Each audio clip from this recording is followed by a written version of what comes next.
98%. C'est la proportion des cyberattaques qui ne s'appuient pas sur un code surpuissant, mais sur une seule faille, un être humain. Presque toutes les intrusions numériques commencent par de l'ingénierie sociale, c'est-à-dire par la manipulation d'une personne, avant même de toucher une ligne de programme. Et dans la vie de tous les jours, le schéma est identique. Près d'un travailleur sur 3, partout dans le monde, déclare avoir vécu une forme de harcèlement ou de manipulation sur son lieu de travail. Le point commun entre un pirate informatique et un manipulateur narcissique? Aucun des deux n'attaque vos défenses. Les deux attaquent vos émotions. Dans les minutes qui suivent, je vous montre comment une philosophie vieille de 2000 ans transforme cette faille en forteresse. Posez-vous une question simple. La dernière fois que vous avez cédé à quelqu'un contre votre propre jugement, qu'est-ce qui vous a fait plier? La culpabilité? La peur du conflit? Le besoin d'être apprécié? Aucune de ces failles n'est un défaut de caractère.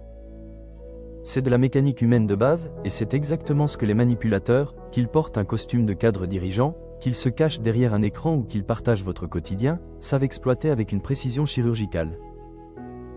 Ce qui va suivre n'est pas une liste de répliques à mémoriser pour clouer le bec à un narcissique. C'est une reconstruction de la façon dont vous traitez l'information elle-même, une méthode que les stoïciens appelaient la citadelle intérieure, un espace que personne ne peut forcer, parce que vous seul en détenez la clé.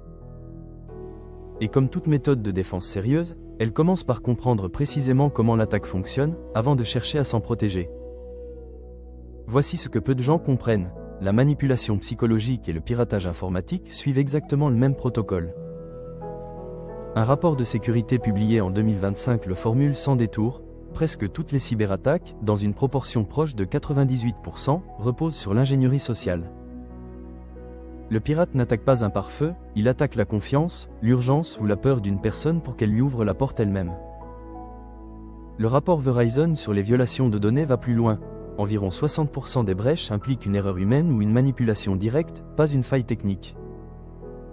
Le narcissique procède de manière identique, à ceci près que sa cible n'est pas un mot de passe, mais votre régulation émotionnelle.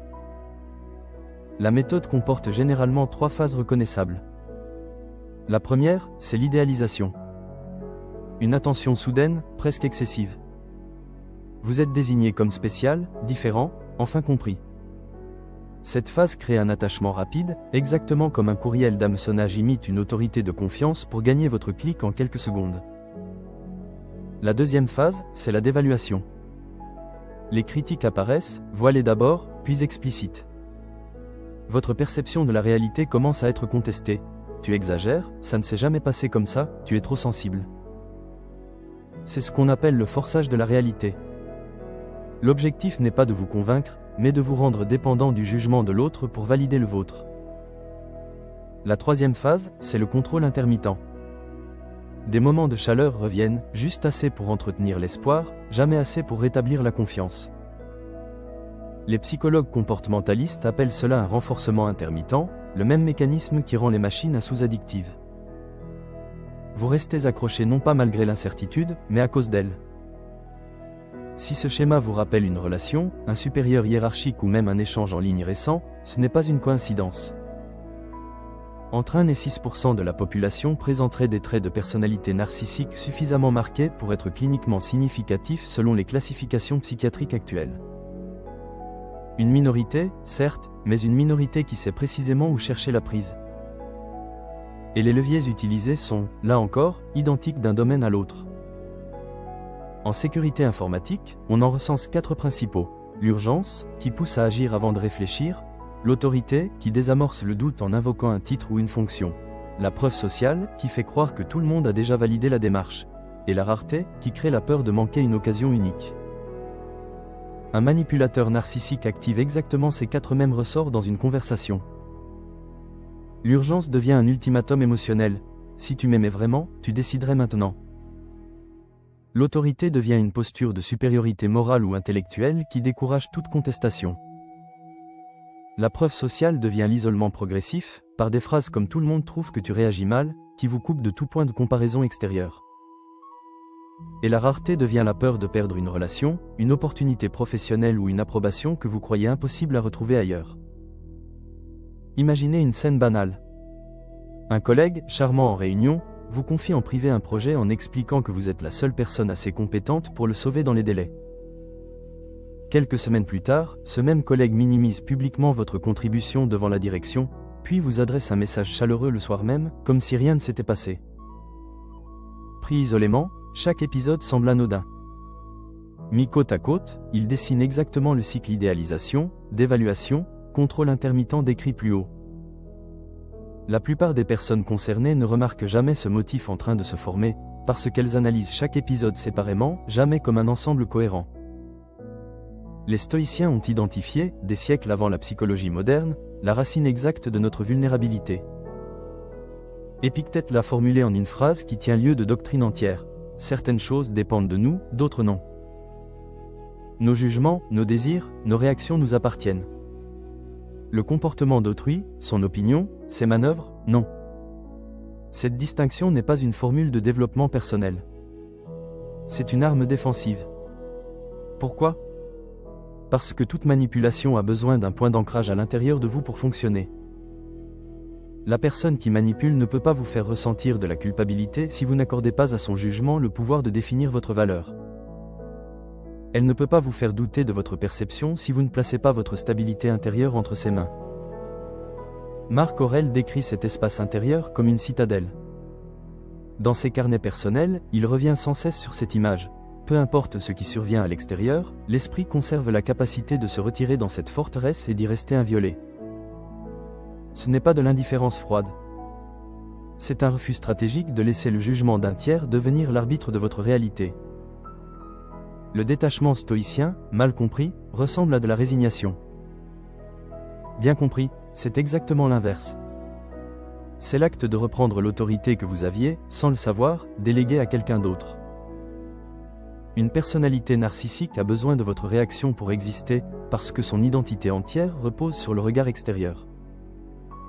Quand cette réaction ne vient plus au moment attendu, son influence sur vous s'effondre, non pas parce que vous l'avez combattue, mais parce que vous avez retiré le terrain sur lequel elle opérait. C'est exactement le principe qui sous-tend la défense contre l'ingénierie sociale en cybersécurité. On n'apprend pas aux employés à repérer chaque virus, on leur apprend à ne plus réagir dans l'urgence émotionnelle que l'attaquant cherche à provoquer. Ralentir la réaction, c'est déjà neutraliser l'attaque. Les stoïciens avaient même un mot pour cette vigilance permanente, la prosoché, l'attention portée à ses propres réactions au moment où elles se forment. Ce n'est pas de la méfiance généralisée envers les autres, qui finirait par vous isoler autant qu'un manipulateur cherche à le faire. C'est une attention tournée vers l'intérieur, qui observe ce qui se passe en vous avant de décider si la situation extérieure mérite réellement cette réponse. Avec la pratique, cette vigilance devient presque automatique, comme un réflexe de sécurité qu'on n'a plus besoin d'activer consciemment. Si cette manière de voir la manipulation vous parle, abonnez-vous à la chaîne.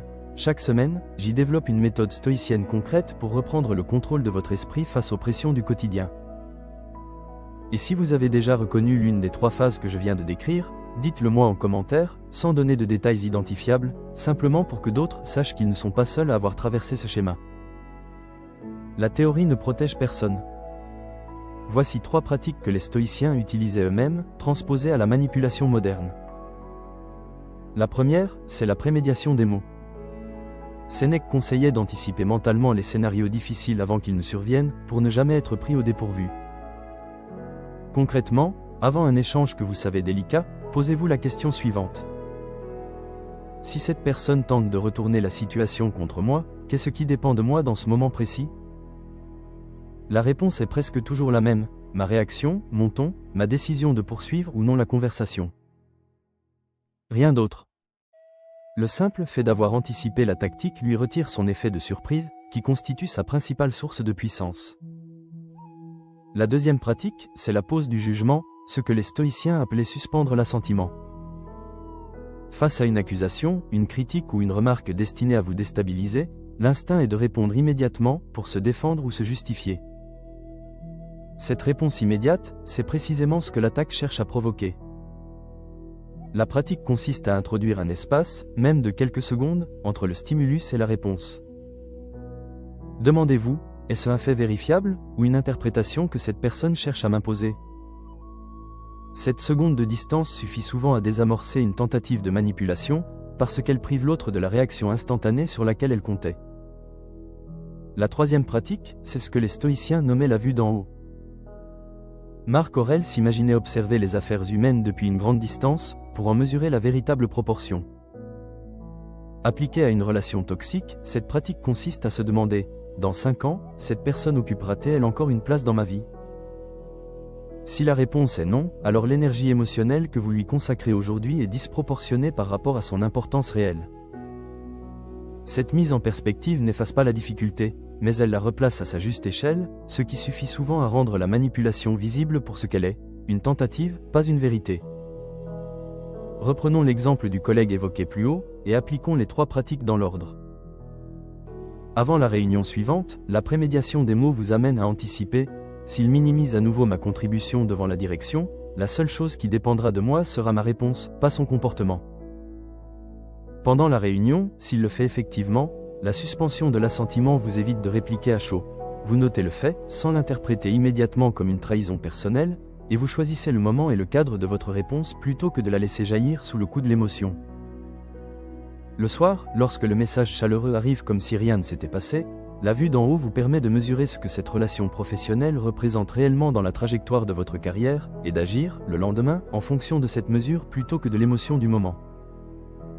Rien de tout cela n'empêche le collègue d'agir comme il le fait. Mais cela vous empêche, vous, de continuer à lui fournir la matière émotionnelle dont son comportement se nourrit. Une dernière distinction est essentielle, parce qu'elle évite une erreur fréquente. Le détachement stoïcien ne signifie pas tolérer l'intolérable au nom de la sagesse. Les stoïciens eux-mêmes insistaient sur le fait que la vertu inclut l'action juste, pas seulement l'acceptation intérieure. Détecter une manipulation n'est que la première étape. La seconde consiste à agir en conséquence, en posant une limite claire, en s'éloignant si nécessaire, ou en cherchant un soutien extérieur, professionnel si la situation le demande. Le signal d'alarme le plus fiable n'est pas un acte spectaculaire. C'est la répétition d'un doute sur votre propre perception après chaque échange avec une même personne. Si vous ressortez systématiquement d'une conversation en vous demandant si vous n'avez pas exagéré, mal compris ou été injuste, alors qu'objectivement rien ne le confirme, ce doute répété est lui-même l'indice. La citadelle intérieure ne sert pas à ignorer ce signal. Elle sert à l'entendre clairement, sans le bruit émotionnel que l'autre personne tente d'y ajouter. Cette méthode ne se limite d'ailleurs pas aux relations interpersonnelles. Les mêmes leviers, urgence, autorité, preuve sociale, rareté, sont aujourd'hui industrialisés à grande échelle par les algorithmes de recommandation et par certaines pratiques publicitaires, qui exploitent votre attention avec la même logique qu'un manipulateur exploite votre besoin de validation. La notification qui crée une urgence artificielle, le compteur qui affiche un nombre de stocks restants, l'avis qui se présente comme l'opinion unanime d'une communauté, ce sont des variantes automatisées du même triptyque idéalisation, d'évaluation, contrôle intermittent, appliqué à votre temps d'écran plutôt qu'à votre estime de vous-même. La dichotomie du contrôle fonctionne exactement de la même manière face à un écran que face à une personne. Ce qui dépend de vous, c'est la décision de continuer à faire défiler ou de refermer l'application. Ce qui ne dépend pas de vous, c'est la conception du système destiné à vous en empêcher. Pour résumer, voici les 3 éléments à retenir. Le manipulateur, qu'il s'agisse d'un cybercriminel derrière un écran ou d'une personnalité narcissique dans votre entourage, attaque toujours la même cible, votre réaction immédiate, pas votre jugement réfléchi.